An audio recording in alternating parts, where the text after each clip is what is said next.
Well, I guess we'll get started. Welcome everyone to today's Wednesday at One Recovery Conversation. I'm Carol Stewart of Employment Sector Council, and I'm joined by my co-host Jessica Gowers of the Workforce Planning and Development Board. Our Wednesdays at One series is supported by the City of London as part of its efforts to drive community and economic recovery by bringing together our colleagues, stakeholders, and partners to learn, to share, and to connect with each other. And today we're taking a look at the Workforce Board's Local Labour Market Plan 2022 to 2023 for our region. This initiative has involved consulting with many stakeholders, some of whom are here attending today. And all of this work is complemented by thorough data analysis. Please join me in welcoming Emilian Siman, the Workforce Board's Senior Data Analyst, who will be guiding us through the new Local Labour Market Plan. Over to you, Emilian. Hi, thank you very much for taking your time and spending an hour or maybe less on understanding a piece of very exciting work that we have been doing here as a deliverable of the current business plan for the Workforce Planning and Development Board. I'm going to share my screen right now. Let's see, hopefully you see my slides. Yes, it's showing for me, Emilian. Okay, I'm trying to minimize the video here. So this is an update, as you can see in the title, of work that is continuously done every year, but is a very important piece because, as you know, we are going through very difficult times, and for that specific reason, we are very excited about what's going on into the labor markets, particularly in our economic region, which includes the Elgin, Middlesex, and Oxford County. So we had a few steps, as Carol was saying earlier. We started with a thorough look at the data to see what the data signals for our region, and then we had to boil down to some challenges that have been transpiring from this information. The next step was to develop some questions and then involve the community in certain ways. So we had three community conversations, as we call them, in which we presented this data and we started to ask our stakeholders in the community what is their opinion, what can be done to solve those challenges.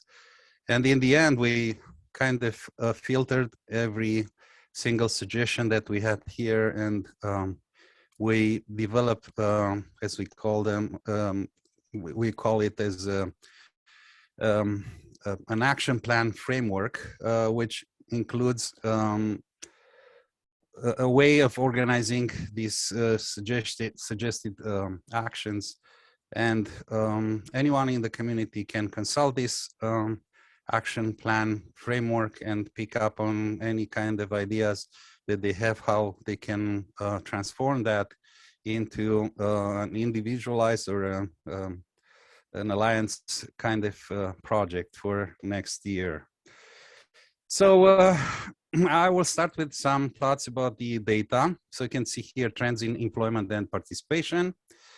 And our take on overall of what we've seen on the labor market results, mostly from the labor force survey, is there is a mix of signals tilted towards the positives mostly, which means that we kind of strongly suggest that the regional market has been recovered almost completely.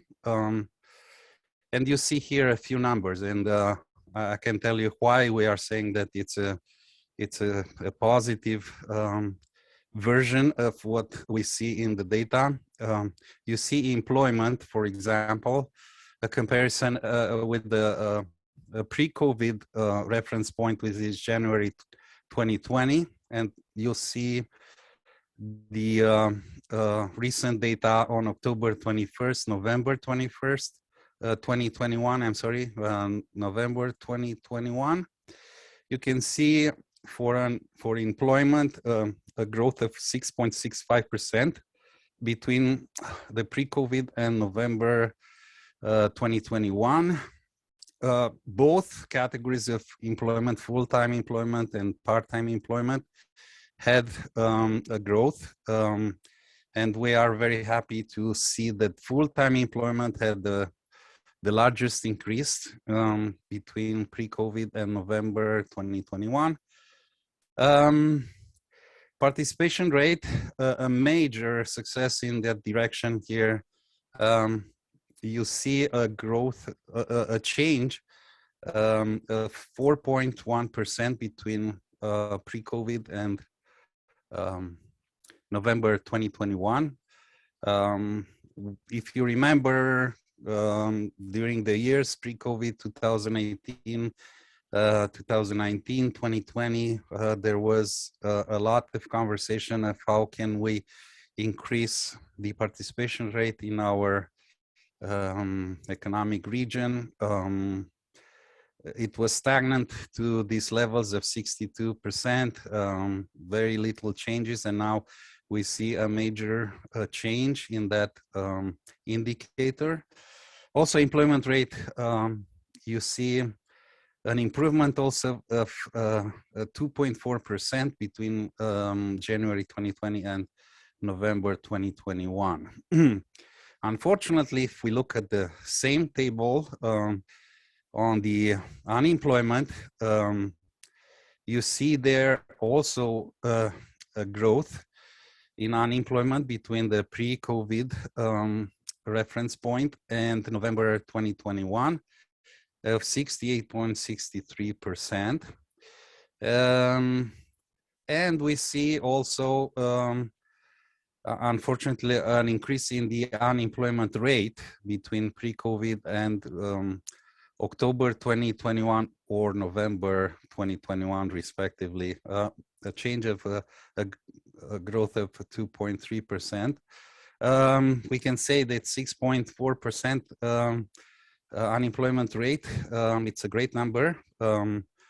However, compared with that historic low in January 2021, it's still larger. So there are things that need to be adjusted. We also see here on the right side, you have a chart with the business openings and closures in London CMA, not the region, but CMA, which is very close and a very good geographic surrogate for the region.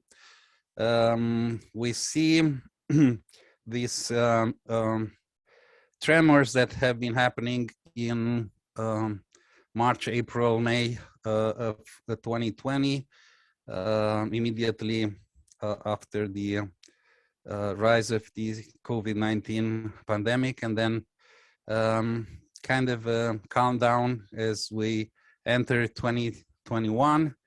But you can see here July and August 2021, again, some tremors, and probably recently with the new versions of COVID-19 Omicron, some tremors on the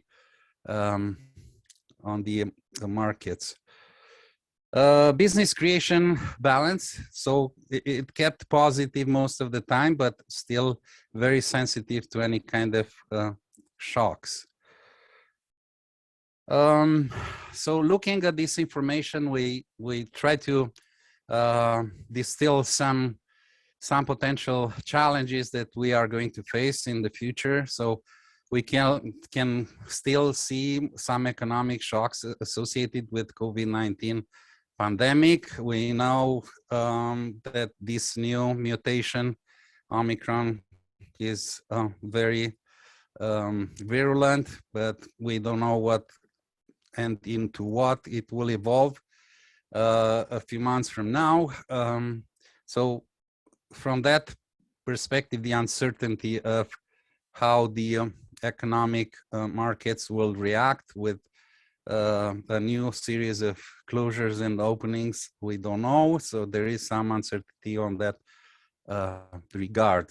We have this challenge, as I said, to reduce unemployment in the region. And if you look deeper into this information about unemployment, you will see that there is the pandemic magnified the differential labor market results for various population groups. And we refer here to youth, not in employment, education and training, women, indigenous people, visible minorities, immigrants, and others. So there is no time here to bring all these charts. I don't want to overwhelm you with this information, but in our document, all this this data is presented in detail.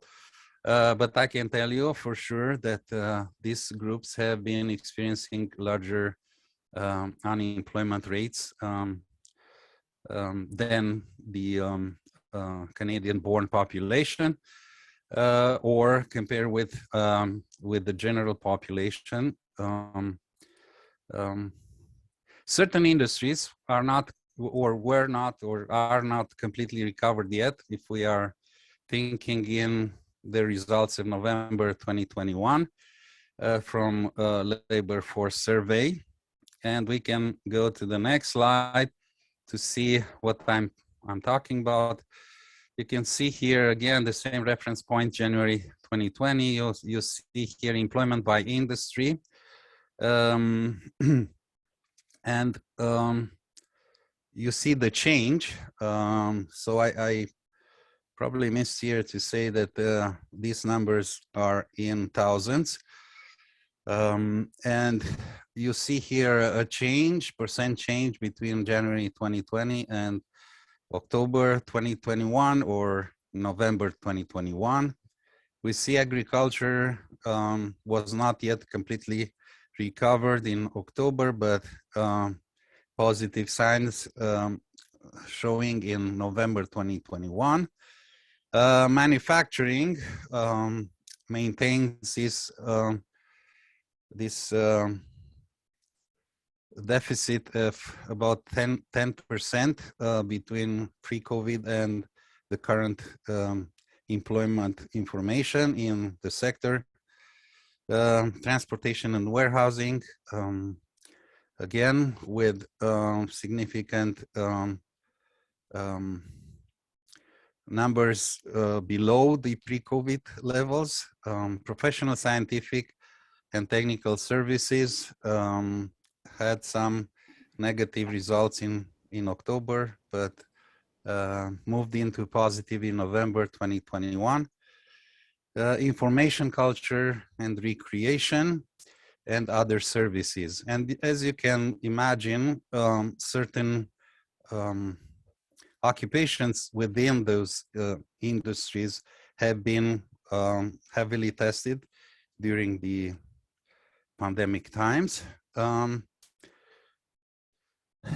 Another labor market challenge is to keep the entrepreneurial spirit high in the region, particularly again in the view of those openings and shutdowns of various regions, depending on how the virus is evolving. Another challenge would be to maintain the current labor market results when government support diminishes or disappears. In terms of employer challenges, recruitment and retention, as you probably heard, is a big challenge. Finding talent becomes a problem. The competition across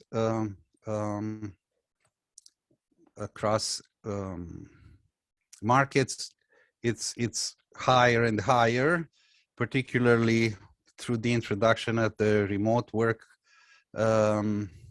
arrangement, which creates the possibility to reach for talent at larger distances. So now we are not only competing with mainly with the recruiters in our region, but it's probably equally to consider competing with recruiters and recruiting companies from larger distances. Also, in terms of employer challenges, we know that this succession of openings and closings contributed to a job reshuffling. We know that people that have been laid off have been thinking again about how satisfied they have been with the previous job that they had, and they've seen opportunity now here with the support offered and with the new job offerings in the market, and they probably think there is something better for me. So the numbers that we have seen earlier in the table in terms of participation rate could be explained by this reshuffling. Probably a lot of individuals that have been categorized not in labor force before have seen also opportunity with these changes that have been happening lately on the regional labor markets.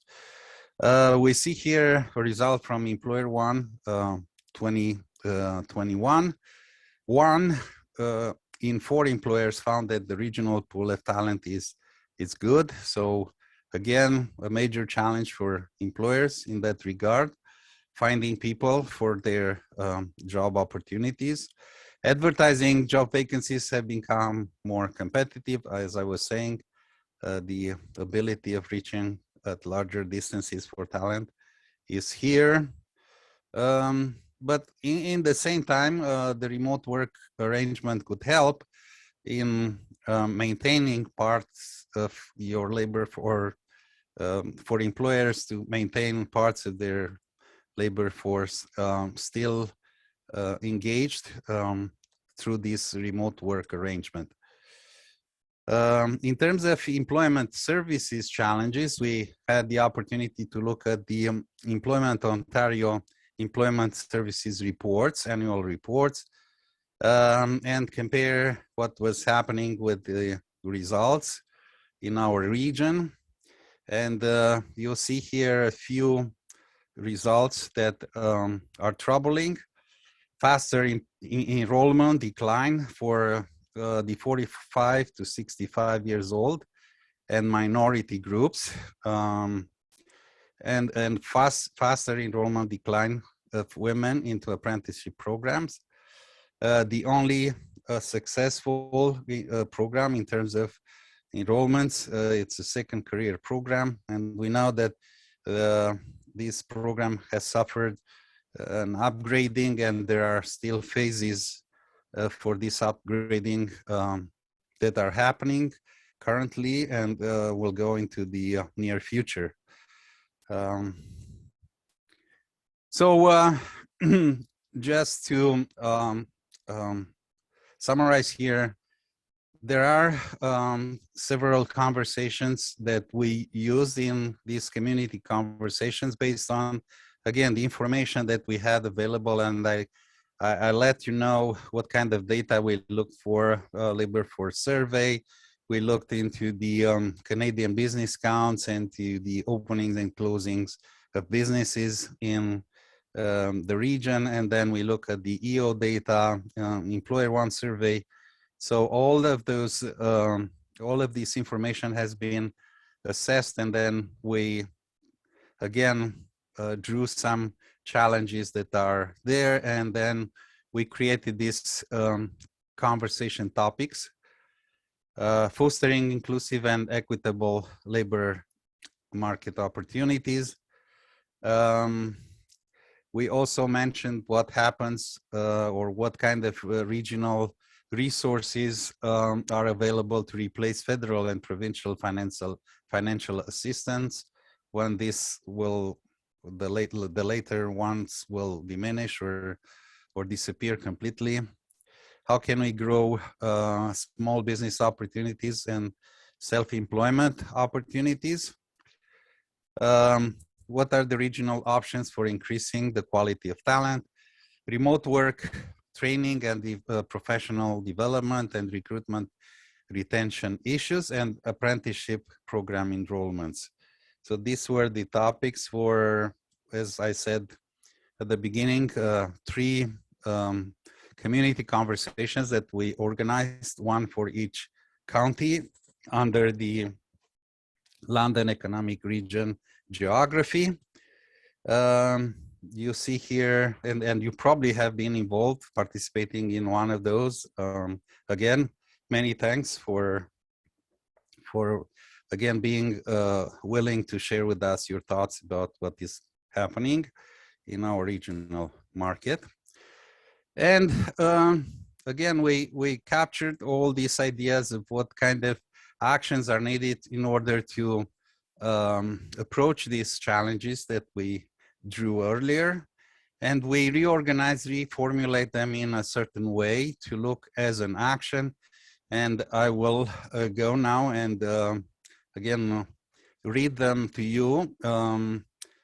We organize them in a functional way based on how the system is performing a certain function. And here I included under the structural the following actions suggested: to redesign jobs, job postings and recruitment retention approaches such that they respond to, again, the equal opportunity for these at-risk groups, and then to accommodate the need of flexibility for employers during these talent shortages that we currently experience. Create a long-standing independent regional partnership to tackle labor market supply and demand. And we had kind of a pilot project in that regards in the past years with the local employment LEPC, I'm sorry. And that worked well. However, the priorities have been changed lately. It disappeared for the moment, but it's still an idea of having something regionally or locally that will look systematically into the labor market supply and demand and see what's happening. Lobby for gaining on-time access to contact information of regional CERB beneficiaries. We know that the Ministry of Labor Training and Skills has been issuing a Canada Emergency Benefit outreach strategy, in which we'll contact all the CRB beneficiaries and inform them about the availability of certain services for them, and trying to reconnect them to the labor market. So there are steps in that regard.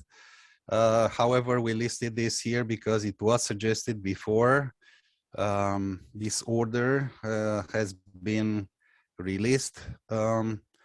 Redesign parts of the employment services offer to include self-employment, business startup counseling.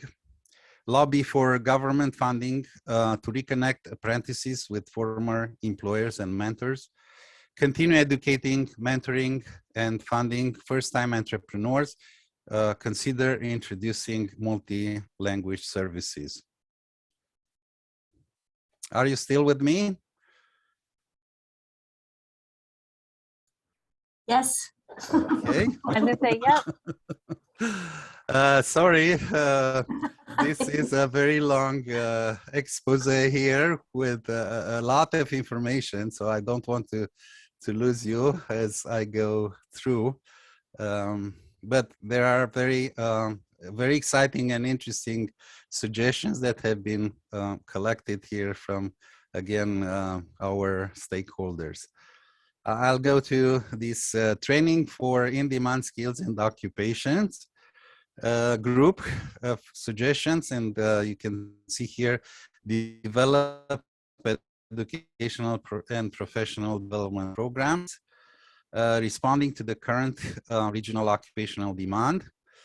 And you see here some ideas that have been presented: cybersecurity, large need in that direction, IT, and IT support that probably every single business organization is in need right now due to this shift towards the remote working and remote communication and so forth. Digital literacy in general, understanding all the options that you have for different communications programs and like Zoom and Microsoft Teams and others that are very popular right now, but knowing very well how to exploit all the features of each of those is very important, etc. Create experiential learning programs that minimize the time spent between application and work placement. And we know that there are quite a few of those SAOs or Skill Advanced Ontario's programs in place and going on right now. We have one that is going on at the Workforce Planning Development Board, Manufacturing Your Future, but there are others that are deployed by other organizations in our region. Micro-credentials programs definitely promoted by Fanshawe College and the Western University locally here, but other colleges and universities in the neighboring of London economic regions and so forth. An important step here would be to work with local businesses and nonprofit community to get recognition for these upskilling programs in place, so that they are going on, but there is a need to make them more popular and being more accepted by, again, employers in general, considering and recognizing the value of those programs. Generate new ways of connecting youth with the labor market. For example, hands-on training, summer jobs, business visits, robotics challenges, guest speakers, and you name it. There are so many options available and experienced before, but probably more in a different version to be released in the future to connect youth, which I said experience very unfortunate labor market results. I'm talking about unemployment rates that have been spiking to the levels of 25-26% during the year of 2020. Again, coming back to the normal values during 2021, but still probably the population groups very much affected by the pandemic. Advocacy for paid training or zero upfront payments, and you see here examples: EI, second career, literacy, apprenticeship, and others. Refocus admissions on soft skills, basically try to detect those soft skills that could lead to employment and training. Reassess and reassign the educational skill trades programs, and we know that this is a conversation that has been evolving through the years. Admission criteria, journey person, apprentice ratios, sorry, shortening the programs. Okay, so another category of actions, enhance employment services outreaching the community.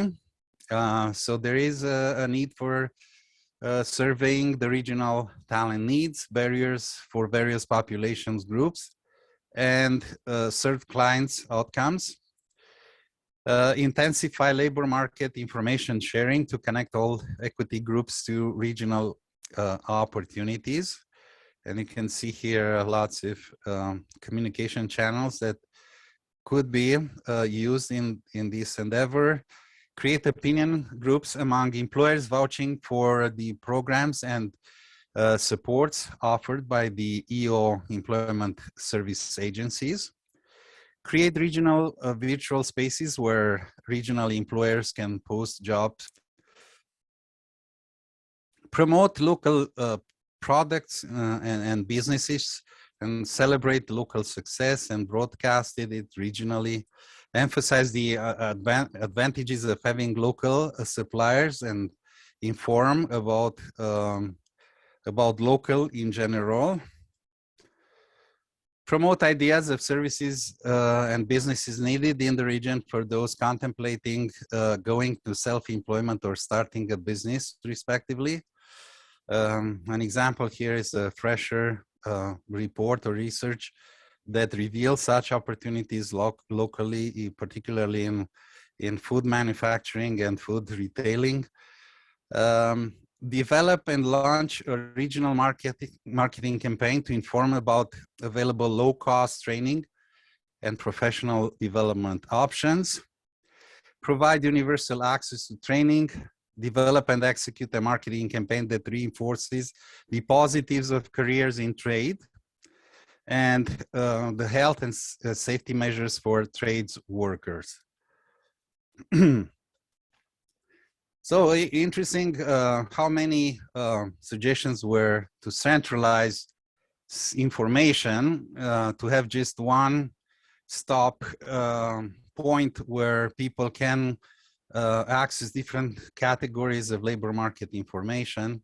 And you can see here, regularly survey labor market demand and supply in the region to determine labor issues such as lacking skills, skills in demand, future skills, and then develop a centralized regional forum through which employment services can regularly update employers about the existing pool of regional candidates, create a single source central hub for advising on career paths, education, and credentialing needs, potential regional options, and available funding alternatives. So definitely some steps have been done locally into that direction. So we have now the local jobs hub, which has, for example, training for life tool, which kind of responds to this idea of advising of career on career paths and educations and credential needed, potential regional options. We have this idea of centralized place where a match between the existing candidates or job seekers and job opportunities is possible. Develop and promote a centralized list of federal, provincial, regional, and local resources, funding, and services available to entrepreneurs. I'm sure that there is something in that direction. The Small Business Center, London Small Business Center, and other business centers in other cities in our region is providing, or are providing, I'm sorry, develop a centralized regional hub for apprenticeship registrations. In the past, this idea has been explored. Work with regional and local administration to ensure that support services are in place.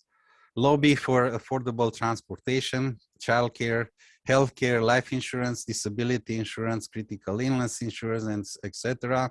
Promote and offer job opportunities with livable wages, benefits, and pension programs.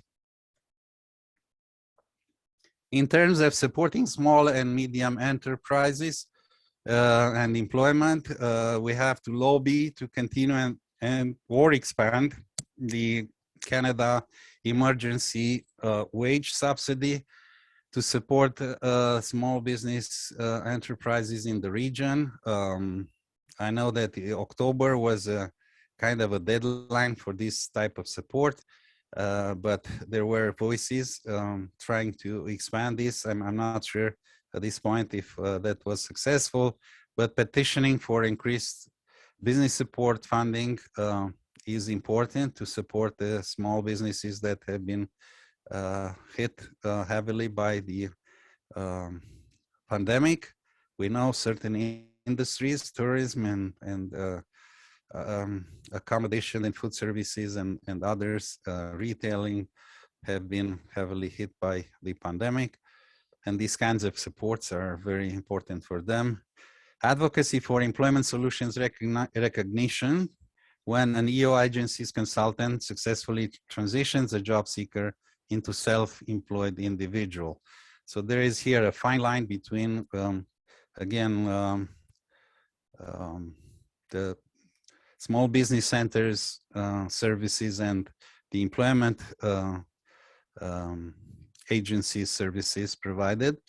Reduce the processing time for international workers and advocacy for inclusion of creativity, innovation, startup, and commercialization subjects in high schools curriculum.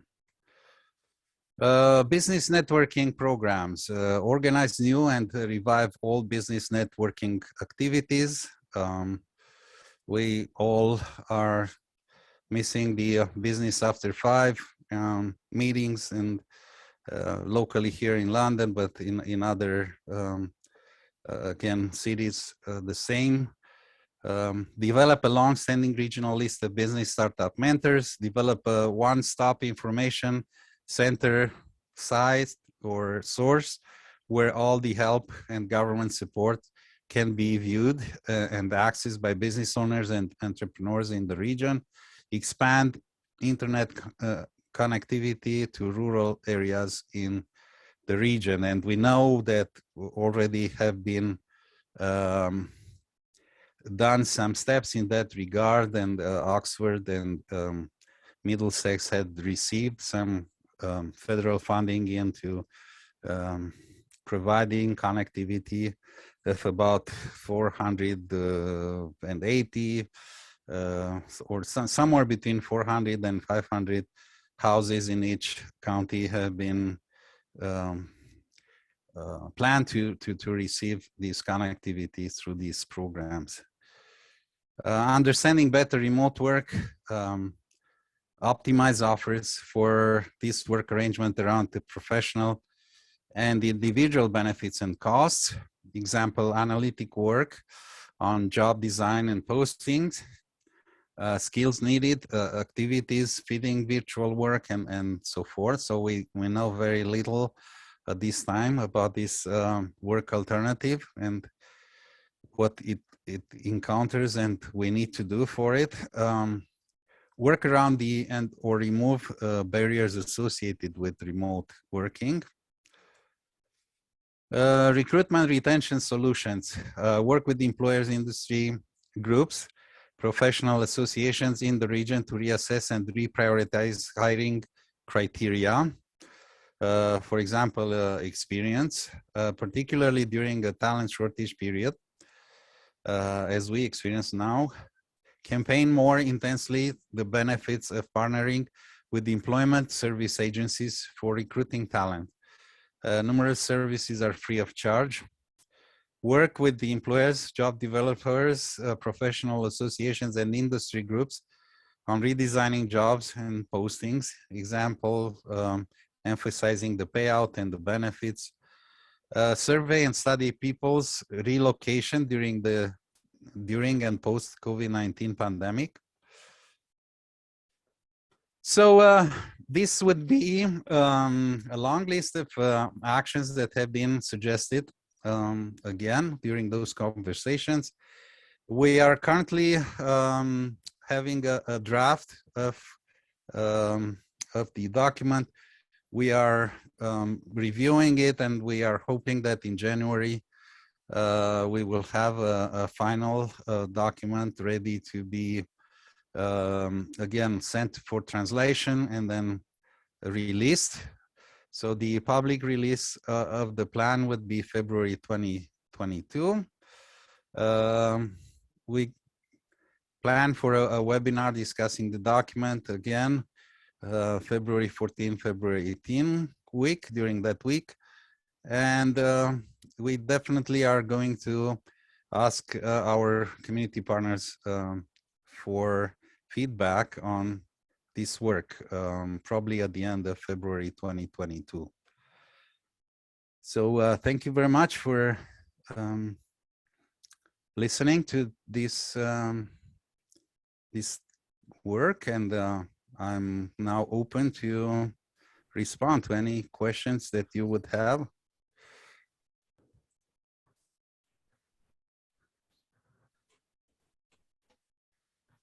Yes, Carol. All right, so Emilian, I'm going to start with probably right sort of the beginning of all of this, which was the participation rate in the labor market and the fact that it's gone up, which is tremendous. But instinctively, I'm really surprised by that because we've traditionally suffered such a low participation rate relative to other communities. You would think that it would have just gone down due to all of the the stresses that we've experienced.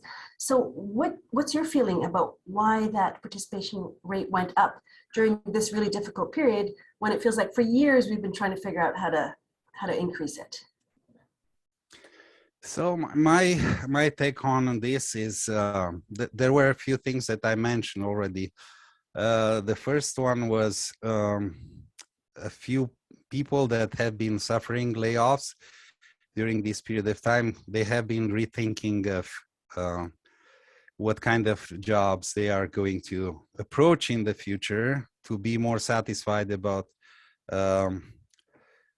work in general. And probably in this process, many have moved from industries or from job positions to other job positions or across industries. Definitely that happened.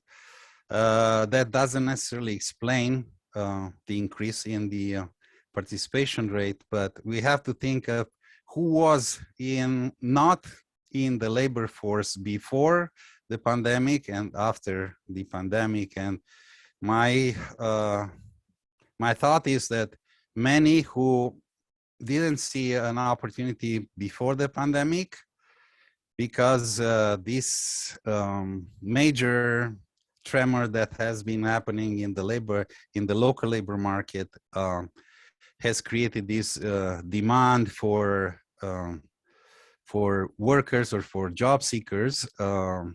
Many have been reapplying or re-entering the local labor force or reconnecting, reapplying. Also, employers have been probably more open when they started looking for opportunities. So they posted more of the job opportunities than before, just to be sure that they have the needed workforce. Obviously, the image that I was showing you with these results is just a comparison in month of October, November 2021 with January 2020. In between, lots of ups and downs have been happening with these results, but we are kind of communicating what is happening now. And the positive thing was that we gained some numbers in employment and so forth. Also, the entire labor force grew if you looked at the same table. So we have also an increase in the full-time employment, as you have seen, which is remarkable. Again, that signals to me that the employers are thinking of offering more secure positions for them and also for for the applicants, because sometimes part-time jobs, it's a temporary solution to cover for fluctuations in production and so forth, but you are uncertain about if that works in long terms, or if there is a push for something. How responsive are those who are part-time employees to those needs? So I think that's partially a response on what was happening, but maybe you have other hypotheses. I'm not sure.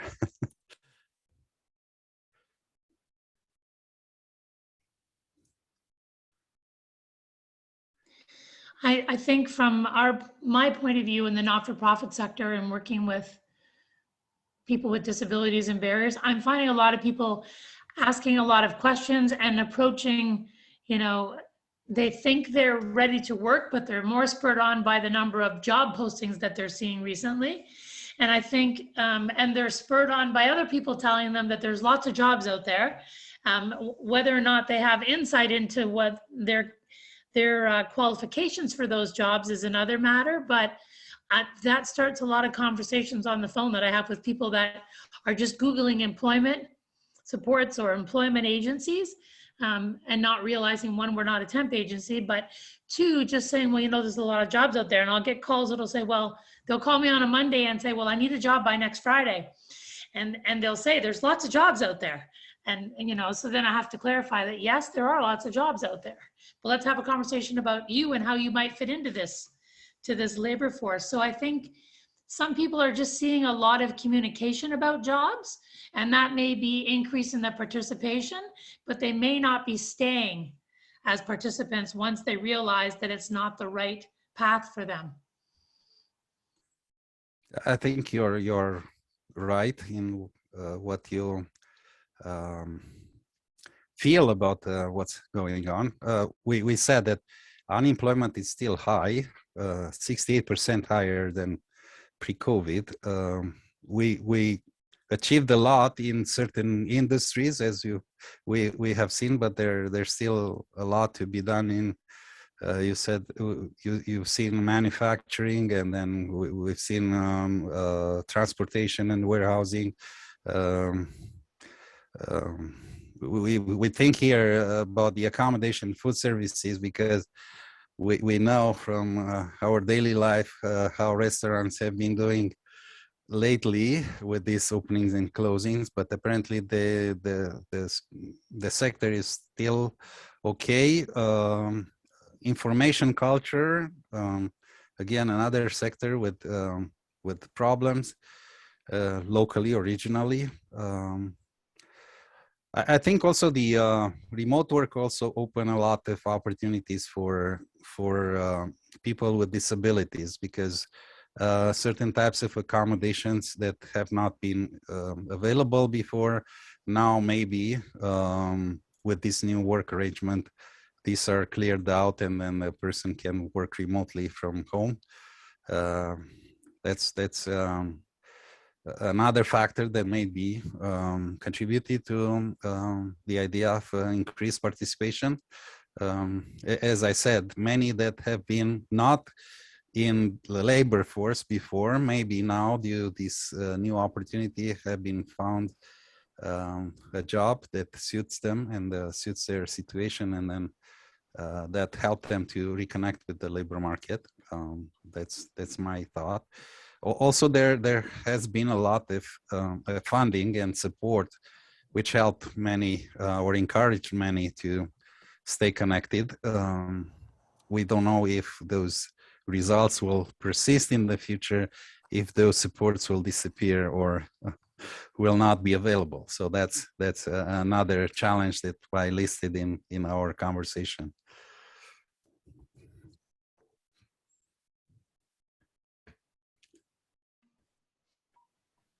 Does anybody else have any questions for Emilian? Olivia and Carol? Sorry. So, wow. I mean, that is an amazing list, and none of them surprise me, and I'm not at all astonished that our region and community would generate that list. It's very sort of thoughtful and wide ranging. How, and maybe this is a question for Jessica as well, how on earth are you going to pick your priority items for this plan? Because I'm assuming that part of the plan will be that we will deliver on something, right? So how are you going to pick? I had this challenge when I was working on the draft for the document, thinking, okay, a plan usually encompasses a list of actions with the exact dates, who is going what, and all that stuff. And I got to this idea that this is an action plan frame where whoever is interested into tackling one of those suggested actions can pick from there and then convert it however they see fit into a project, into a local project. Definitely, it needs to be an application for funding and so forth. So it's very hard for us to say, okay, this is the action plan, because none of those have funding applications ahead of time. It's just a frame where we can say we need to do these things, but it depends if we are supported financially or not to do things. Also, obviously, alliances can be or created, and I think those are more successful in receiving funding than just attacking one of those issues individually. As we know, historically, that's the case. But that's my take on this issue. It's kind of hard to say, okay, this is a fixed plan. It's just more like an orientation of what can be done to help improve the labor market results. So any of those actions listed, if it's taken over and supported financially, can lead to very good results for our region.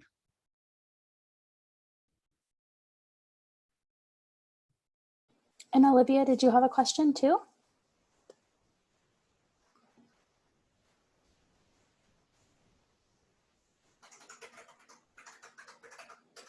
Oh, that's okay. Olivia's fire alarm is going off. Of course, right? It's either that or like the dog barking. It's like always one or the other. Do you want to put your question in the chat if you want to ask it? I think it just ended. Oh, no. I'm so sorry, guys. That's okay. Wow, of course, what timing, right? Yeah, this is what always seems to happen, like working from home. I think it's done. Yes, okay. It's been going from 9:30 to now, once every like 60 seconds. So I've been muting myself the entire time. Anyways, my question, it's more of just a general inquiry. I know, Emilian, you said that the pandemic magnified differential labor market results, including like kind of more that focus with youth, women, Indigenous, visible minorities. You mentioned that you have that data, but it would be a little overwhelming to share. Is it easy to share via email? Because I am very interested in looking at it. Just because I know, even if it's like, I don't even mind if it's summarized. I know when you mentioned with youth, you said approximately it's an increase of 26%. That's unemployment, like that change with youth specifically. Even having those numbers, so it was easy to obtain. I would love it. Definitely, we have that information. We included it in the document. So if it's not an urgent thing, we can announce you when the document is ready and you can have it there.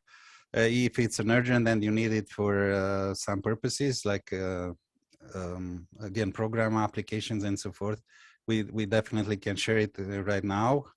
Not a problem. I can send you those charts for sure. Yeah. Okay, that's perfect. I'm just going to put my email in the chat box. Is that okay? Or yes, sure. Okay, yeah. Perfect. Thank you. Welcome. Perfect, there it is. So I'll include that when I send the notes back to Carol and Emilian, that I'll include Olivia's email because we do like an attendee list. So it should be on there too for Emilian. And does anybody else have any questions for Emilian? There we go. Mine is more of a concern. I'm in the industrial sector, blue collar, and we can't find workers if our life depended on it. And I'm really, really concerned about the future. I have employees that have worked with us for 10, 15 years, and because of COVID have given up full-time gainful employment with benefits and pension because they are now quitting to stay at home and go into second careers, even though they don't know what they want to do, or become entrepreneurs because of their funding, and they don't want to work in a factory anymore. And somewhere, somebody's got to find factory workers, or there's going to be a lot of factories that are going to be closing down, and we're going to have 100,000 entrepreneurs and no formal businesses. I'm really concerned about this. I cannot find workers anywhere, and I know I'm not the only one. I know we have people, you know, in the food and farming industry that are having trouble, automotive. I'm in the transport truck flooring business. The workers are just not out there to be found. And I know there's been a lot on the London news and that about, you know, we don't know what's going to happen to the future of some of these companies that we're turning away business because we can't find blue collar workers. And what's that going to do to the business eventually? Because if we keep turning away customers, then our customers are just going to go back stateside. And I don't mean to be negative, but not every person in this world is skilled or prepared or ready to be a good entrepreneur or someone that can start their own business or work from home or be a consultant. I've been in HR for 40 years now. Some people, yes, they need help and training and they can get there. But a lot of other people, they're just not geared for it. But as long as the government is giving them funding and they can stay at home and learn from a distance, and I've seen it happen. They graduate, they wait 6 months, they can't get a job. So they go back into funding again and they get re-educated for something else. And it is killing the, blue collar industrial worker. There's just no workforce for us. And if anybody can help me figure out where we're going to find people that want to go into the industrial setting with good paying jobs, with benefits, pension plans, I'm all for hearing it because I could hire 60 people tomorrow. I honestly could. And I know I'm not the only one that's in this position. So if anybody's got any great ideas on how we can, we've advertised everywhere. So my only suggestion, great comments here, and it's very hard to respond directly to them, but as a potential partial solution would be Workforce Planning Board, as I said at the beginning, is currently running an SAO, Manufacturing Your Future. So I'm not sure if you or your organization is connected to that particular program, but it's basically trying to recruit job seekers interested in careers in manufacturing, and the program is kind of making a preparation of them for those options, career options. Sorry for that. That would be a version to connect with again with the with us and with employment services. Again, many employment services have services that are free of charge. They might help you in finding again candidates for your jobs, but yeah, definitely, as I was saying, this is a reshuffling of jobs. People thinking that they have options, as you very nicely emphasized, the idea, okay, can I be a restaurant owner very soon and very quickly because there is some funding available, and maybe for 6 months I'm safe, but afterwards what's happening is very hard to say. Yeah, it's a very challenging period of time that we are all experiencing, and hopefully, I don't know, these connections maybe will partly supply some people that are interested in those jobs. Yeah, and I'll add on to that, Emilian. I work with Emilian and I do the marketing for the Manufacture Your Future program. So I guess like we have like our employer liaison who works with the manufacturing employers, and then we try to recruit the participants and job seekers. But like just to like sympathize with your point, like it's been extremely hard to try and recruit those people to we're specifically for people who are unemployed, working less than 20 hours a week, or are not in school.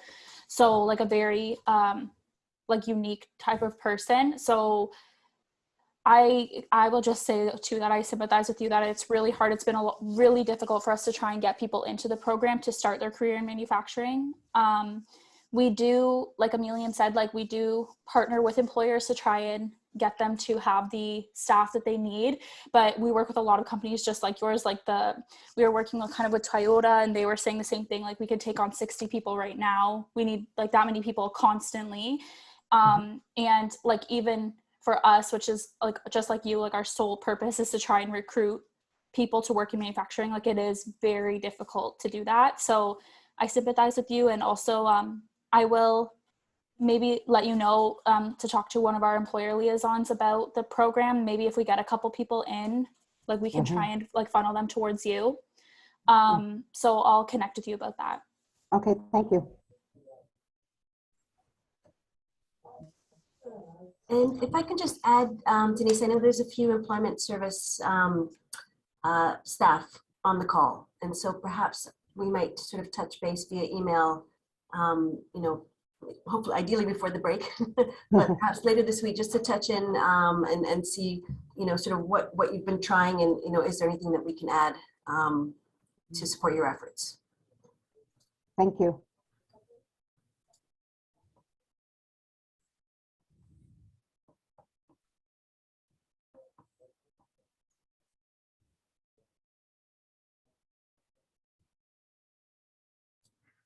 I know Jessica's going to do a bit of a wrap up, and we've gone slightly over our time. But in the very short term, Emilian, since I still have you here, some of these changes these structural changes are big, like the ones that, you know, our manufacturers are facing, and even our employment organizers are facing. Has there been any involvement by government in this consultation or this planning piece in terms of, you know, advocating for big changes to, you know, for any of these sort of big issues? I'm not sure I'm aware of these big structural changes. Again, I'm not at that level of conversations that I have daily. I'm working with data mostly, but from my perceptions, there are intents to change. As I said, for example, who are the beneficiaries of the Canada Emergency benefit, and how can we connect them back to employment services or directly with employers, just to, again, to facilitate and make this connection faster. So definitely there is an indication, there is a concern about that. We also have seen some adjustments to the Employment Ontario Employment Services programs in terms of apprenticeship, and then, as I said, second career and literacy. These are important programs that are or have been for many years now in conversations about what can be changed to make the transition to a job faster.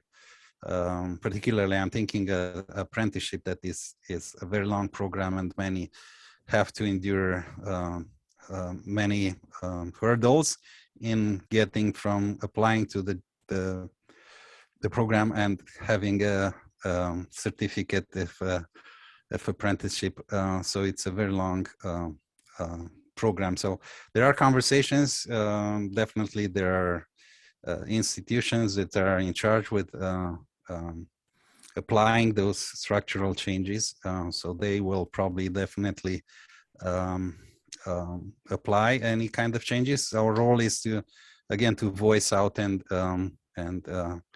show those in charge of those organizations what are the challenges in the field, and that is what we can definitely do, bring those issues to the conversation table. So, but there are, again, good intentions into, again, improving what is happening. Thank you. Okay, so I just have a little poll for everybody, like we usually do at the end of these things. If a lot of these questions we are required to ask by the ministry, so if they don't apply to you, you don't have to answer that question, but the poll's up now, so you can just take a look at it. It's 5 questions, just with the strongly disagree to strongly agree. And again, if the questions, if you you were given information, preparation, something like that, you don't have to answer those ones, but any ones that you feel like you can give an answer to, thank you for your answer.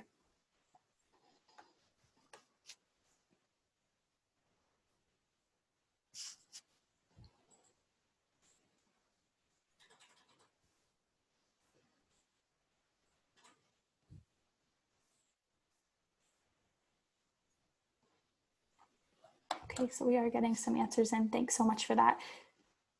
And this is just kind of your exit poll. So Carol will share out the recording with you like she does.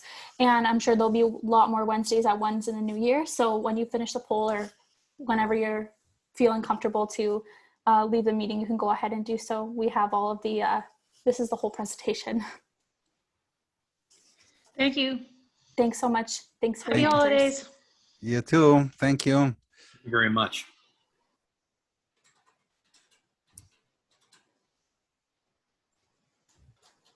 Okay. Awesome. Thank you. Thank you both. Yes. So there was 2 responses, but that will be good. Deb will be happy with that because at least somebody answered. So that's good. All right, wonderful. So no rush. Whenever the recording is, I'll put up a post that this is a previously delivered workshop so people can go back and check.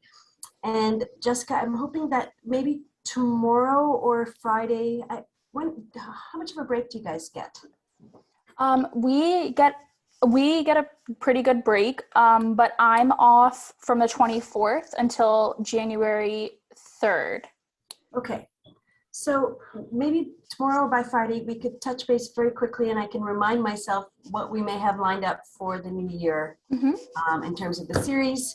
I feel like there's a few gaps in my brain, but I know I've got it written down.